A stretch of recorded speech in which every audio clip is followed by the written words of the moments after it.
does nutrition come up in your CrossFit gym? Well, let's talk about that. So, in my experience, well, I've been doing CrossFit since 2019. And in that time, the amount that nutrition comes up is very rarely. And lately, not at all. We'll do at the New Year's time frame, there'll be like 30 hard or whatever to kick off the new year and reset. But in general, nutrition really doesn't come up at all at my gym. I don't know, maybe your gym's different, but I can only talk from my experience. And just in case somebody from my gym sees this, don't get upset. This is just my observation. But, the reason I bring this up is, part of the CrossFit methodology is nutrition. It is at the base of the theoretical hierarchy of athletic development. So, there's that little triangle you might have seen, and the base of it is nutrition. Then above that is metabolic conditioning, then gymnastics, then weightlifting and throwing, and at the very top is sports. But the base is nutrition, supporting everything else. And then the other piece is there's that little haiku dietary recommendation, goes something like eat meat and vegetables, nuts and seeds, some fruit, a little starch, and no sugar. Which the no sugar thing I'll quibble with, but overall it's a pretty solid recommendation. Oh yeah, there's keep your intake to a level that supports exercise, but not body fat. Something like that. You can look it up. But the point is, nutrition is a part of the CrossFit methodology. And so it should come up, right? So what role should your gym play with regard to nutrition? So let's start off by looking at the gyms first. When we look at the gym, we have to look at it as a business and what they're selling. And in doing that, you look at the people coming into a CrossFit gym. What are their expectations? They're expecting barbells and wall balls and kettlebells, assault bikes, burpees, and all of that type of nonsense. And more than likely, they're not expecting to get a lecture on nutrition or have somebody looking over their shoulder at nutrition. Holy Jesus. What is that? What the fuck is that? What is that, Private Pile? Sir, jelly donut, sir! A jelly donut? Sir, yes, sir! So, and even within that, we talk about you get strong in the gym and your physique is built in the kitchen. So the gym's role here is kind of ambiguous, right? And so what about the coaches? What's the expectation of the coaches with regard to nutrition?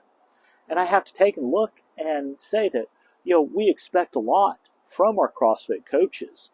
They're supposed to coach us on Olympic lifts, on powerlifting, on the monostructural stuff. Monostructural is your running, your rowing, the ski erg, the assault bike or echo bike now, that type of stuff. And they're supposed to teach you double unders and how to do pull-ups and muscle ups. Stupid dogs.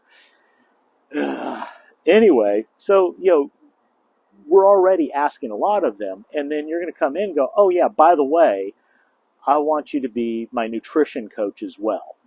Are they supposed to follow you home and, what are you eating over there? I think that's a lot. There's a third part to CrossFit that that doesn't usually get talked about, which is the community. And in my opinion, the CrossFit community is the best opportunity for the gym to address nutrition. First thing is social media. So, you've set up your Facebook groups. Perhaps instead of just sharing memes and stuff back and forth, start sharing recipes and, meal prep ideas, stuff like that, discussing it.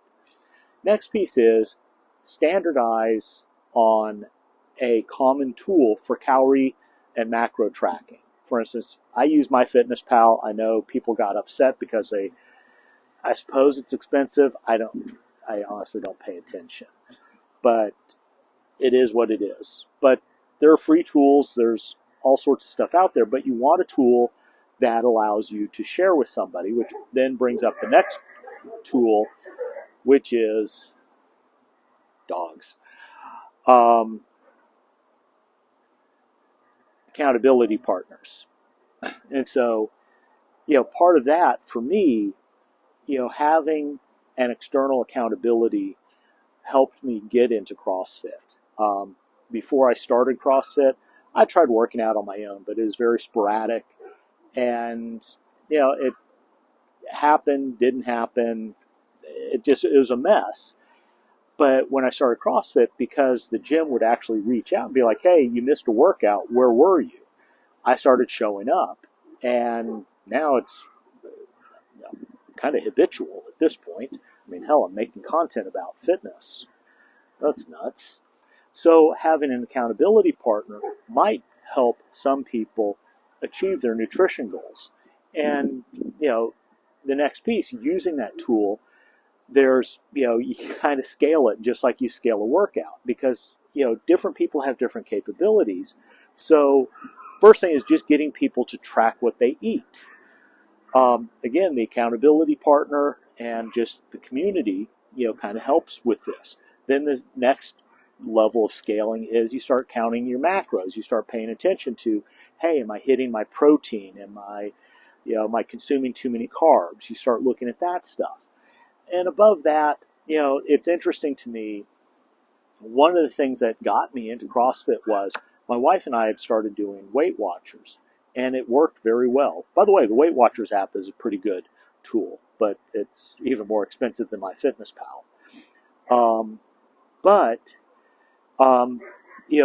Weight Watchers were going along, and I was losing weight, but then I figured out that, geez, I'm going to be skinny and weak, and that's not cool to me. So I got into CrossFit. The funny piece is today I weigh more than I did when I started Weight Watchers, but my body composition is much better. I'm about 20% body fat. I'd like to get to 15 eventually, which that's a whole other video. But my point being, some people are going to be looking at weight loss. Some people are going to look at body composition. Other people, I don't know. It's going to be individualized, and it should be. And so with that stuff, that is where the gym can play a really good role. So to close this up, I started off with the question, what role does the CrossFit gym play with regard to nutrition? And kind of the way I'd place it from NLP is that the CrossFit gym creates the environment, and the coaches help foster that environment where the members of the community are able to change their behaviors and develop new capabilities with regard to nutrition. Because you get into stuff like, one, not everybody knows to track their food. To me, it's obvious, and maybe to you it's obvious, but there are some people, and there's even people who are like, oh, don't track. Okay, but, intuitive eating. But even that, do you know what intuitive eating means? So the community is able to do that. People have different capabilities, and we start off with developing the behavior. The behavior comes ahead of the capability. So you start tracking, and then that gives you the capability then to start looking at macros and things. Looking at it from the exercise side, which is what you normally would associate with the gym, is the behavior is you show up for the class and you begin developing new capabilities.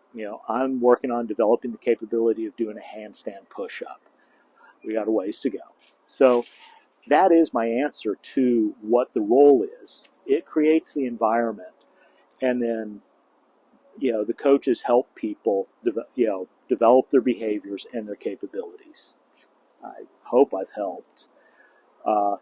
This may just be a bunch of nonsense, but that's kind of how I've seen it and how I'm thinking about it now. So have a good one.